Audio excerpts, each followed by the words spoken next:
এই নীল জলের বুকে ভেসে চলছে আমার একাকী নৌকা, আর আমি হারিয়ে যাচ্ছি হারিয়ে যাওয়া এক কোনো স্মৃতির খোঁজে।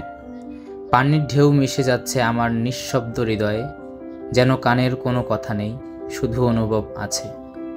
নৌকোর সামনে বসে আছি আমি, চারপাশে জল, অথচ ভেতরে যেন এক বিশাল শূন্যতা।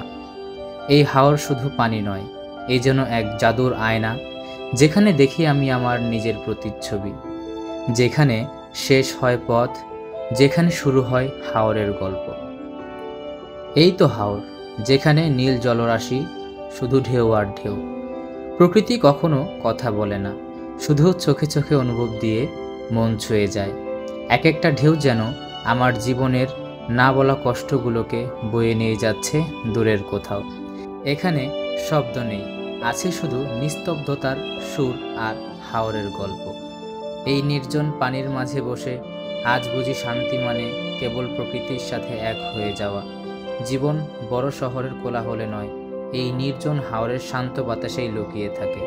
আজ আমি কোথাও যাচ্ছি না, আজ আমি কেবল নিজেকে খুঁজছি এই নীল জলের ভেতর।